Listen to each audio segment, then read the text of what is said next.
So looking at a lot of our salary structures for the next couple of years, we don't have a ton of money locked up long term. We have guys who are going to be getting steady pay increases as the years go on.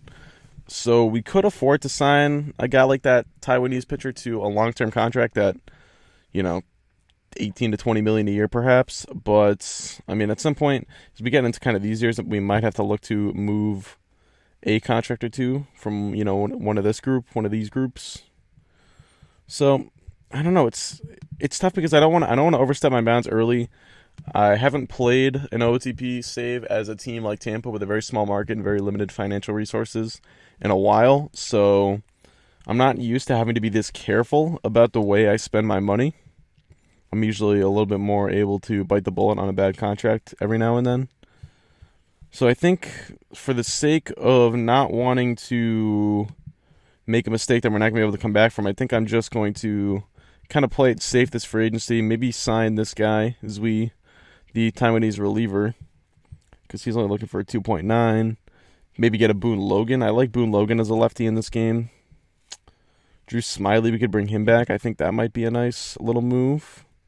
I actually really like that because we kind of do need one more starter. So what if we did a 3-year deal? And I'm going to really make it team-friendly with these team options. Okay, he's looking for closer to 2.4. We can give him 2.4, but I like to keep it team-friendly. We can even do 2.5, make it a nice round number. All right. And then what other kind of... So I think those are going to be the kind of moves I try to make. Sort of low-cost, possibly high-reward moves.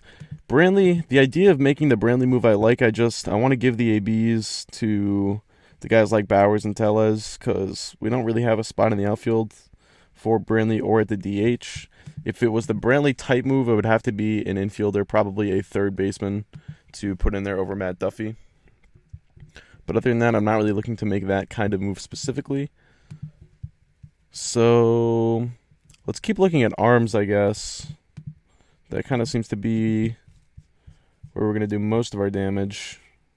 So it's Brandon Kinsler, who wouldn't be bad, but a little too much money. Blevins.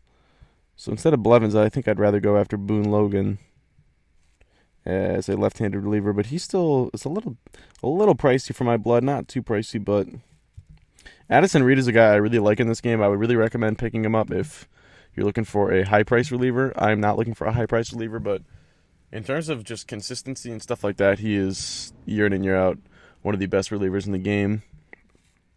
And these guys are definitely going to be too much for us, so I'm thinking we sign this guy, Huan Tiang Z. I'm sure I butchered the hell out of that. And let's go for another one of these super team-friendly deals. Let's just do 3 for 3 years, but really only 1 year. And team options, yep. Perfect. And then we want, I think, one guy we could possibly take a 1-year flyer on is Tyson Ross. I've seen him have bounce-back years before in this game. I think it might be worth it. No ace upsides, well-grounded middle of the rotation. Probably only looking for a 1-year deal, which would kind of fit what we're looking for. But now you're starting to even think about pushing a guy like De Leon out of the rotation, which maybe isn't the end of the world. I don't know if De Leon's going to be a long-term starter for us, but if we did $7 million 1 year, we could even do two-year with a team option. If he was really good, we could think about keeping him. But this would be more for using him as a potential trade chip. And giving him that second-year team option makes him even more valuable to a team trading with the deadline if he is pitching well. So then maybe we make room in the rotation for a Brent Honeywell or a Jose De Leon. But we'll see. I don't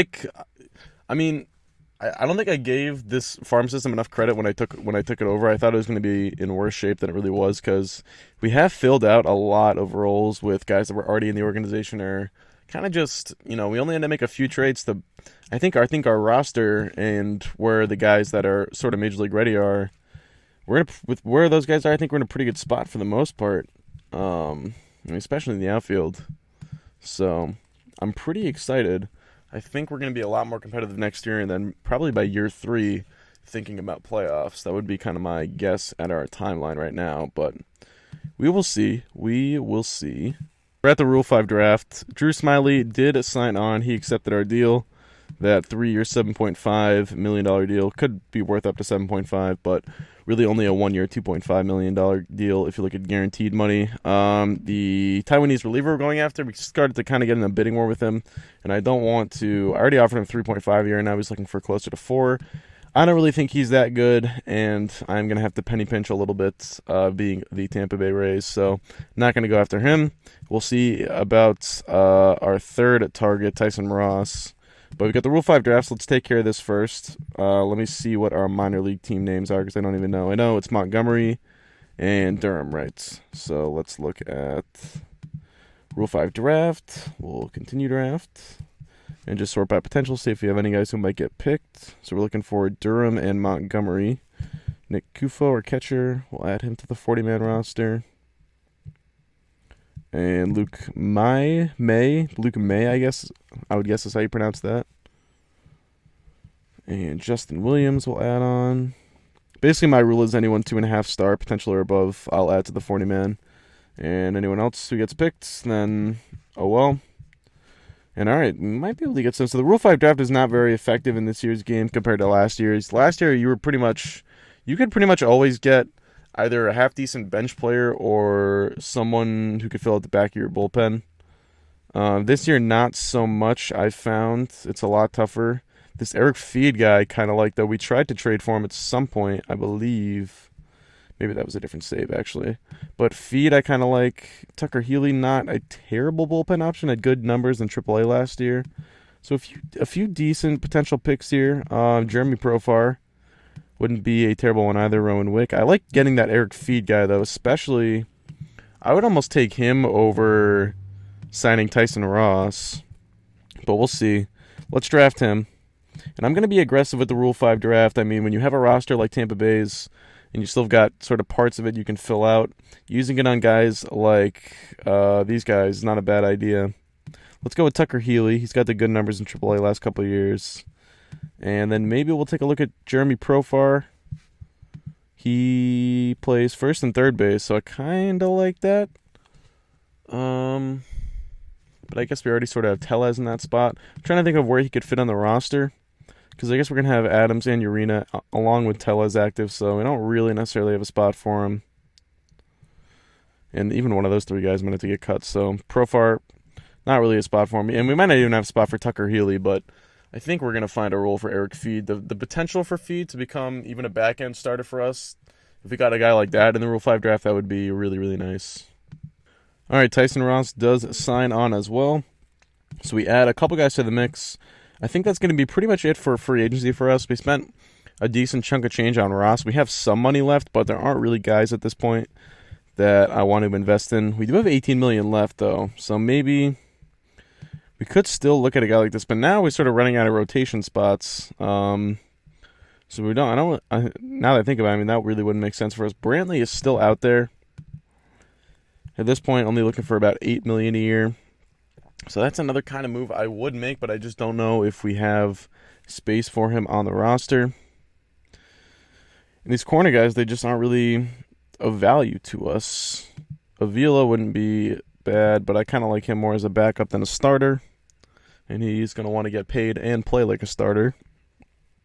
And other than that, I mean, I don't really see guys who I see as fits on our roster, to be honest. So I think we're pretty much just going to start moving forward. I'm going to check in periodically with the free agents list as we hit the beginning of the preseason and the beginning of spring training. But I don't really foresee us making any major moves. So in previous year's games, sometimes you would be able to pluck good free agents for cheap deals at this time of year. Now, pretty much all of the good free agents are gone, but there are still a few half-decent players left, which I actually am a little bit surprised by. But none of these guys I'm really too interested in. The only one that kind of piqued my interest when I saw his name pop up was Tony Watson, and he's been pretty good the last couple of years. Of course, really the thing you want to look at most is last year, because, I mean, obviously I know he was good in 2016 in real life. I want to see how he played out in the one season we have with him in his current form in the game, and he looked to be pretty good. So with the left-handed reliever, I talked about looking at Boone Logan earlier, but never made the move on him. So maybe we could make a move on a guy like that. But then you start looking more and more at it. I'm just not sure where the fits are going to be in the bullpen. We've got 2 lefties with Segrist. Maybe if we didn't have Segrist, it would make more sense. I'm not sure if we could trade Segrist and maybe make a move for Tony Watson, but I'm not even sure that makes sense because Watson will be a free agent. So I think even then, it's not really worth it for us. All right, so we're at the end of spring training. Time to do final roster cuts. I did make one small trade while skipping forward, very, very small. And it was this one. It actually just got offered to me. I got Luis C. Pacheco, who's he was a star and a half potential prospect for us. And I gave up Austin Pruitt, who's pretty much just a minor leaguer. He was a star and a half, actually, potential when I traded him too. So both guys losing in that deal. But whatever. I figure might as well get younger. So let's do final roster cuts. Xavier Cedeno just got hurt. He was our only major injury in spring training. He is out for 8 weeks with elbow inflammation. Looking at the rest of the roster, some obvious guys who can move down. Gaeta. Who else? Tucker Healy. I don't think he's going to make the roster. Although I do like his stuff and his ratings. We have too many other options. So we're going to release him back to his team. Feed, I really want to keep Feed on the roster as a potential starter, so I want him in there. Barrett might get sent down in favor of Ryan Stanek. And Farquhar and Ramirez, I think Ramirez probably just going to get cut if I can't trade him. Kind of a mistake to bring him back, but we just have too many options. It's kind of a crapshoot. I wouldn't say like any of these options are obviously better than another. Like we could just send Stanek down. It's not like he's 100% like a better option than Erasmo Ramirez. So I guess we'll just do that. But I would like to give Stanek a chance at some point, even if it is as a reliever. Barrett, I think, did we get him off waivers? I guess we traded for him. I forget what that deal even was. That was for Tommy Hunter. So I think if we can send Barrett down, I'd like to, because he doesn't seem like he's ready. We'll send him down. We've got to get rid of 2 more guys.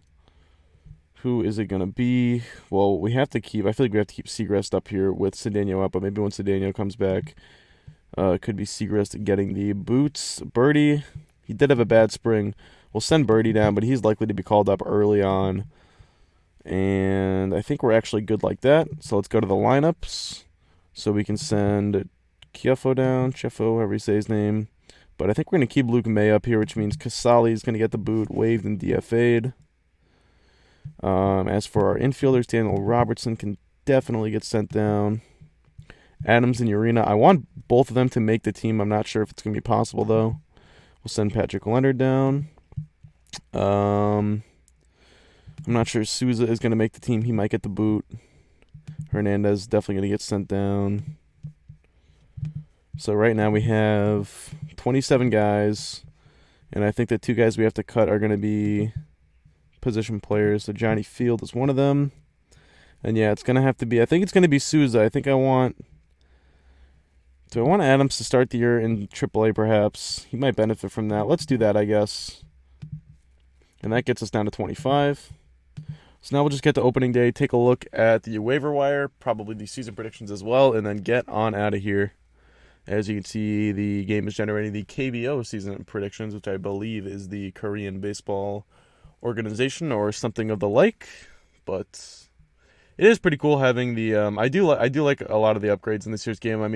OOTP is one of those games where it's going to be 85 to 90% the same game on a year-to-year basis, but the 10% that they do change is often, it's small details, but it's often very not impactful, but meaningful and good for the game. I think good for the growth of the game. So I'm very pleased with this year's edition. Of course, people sometimes act like or like to think that I am like in cahoots with the people who make OOTP, because I'm like one of the only people who makes videos for this game on YouTube, and people like to think that I'm just gonna pump their product. Like I don't. I've talked to those guys in the past, but they've never asked me to just like pump the product or anything like that. So any opinions I give on the game are honest, and I won't be afraid to say what parts of the game I don't like how long it takes to generate MLB season predictions. I don't really think it needs to take this long, quite frankly. All right, we made it finally. So looking at the top prospects, we don't have anyone in the top 10. I'd like to take note of who is in the top 10, though. Some interesting names. Oh, there we go. We do have Brent Honeywell. rounding out the top 10 at number 10. We'll see how he is. Should be a middle rotation starter, so our scouts don't love him, but we'll see about that. Preseason predictions. So we're projected to win 89 games. So I don't think we're going to improve quite that much, but I think we have the chance to be an 81 to 84-ish win team, maybe. Somewhere around there is where I would like to be personally. I think 89 is a bit lofty for us, but I mean, man, if we were going to be that good, we should have held on to Longoria probably, but whatever. Not the end of the world. Doesn't look like we have any top projected players.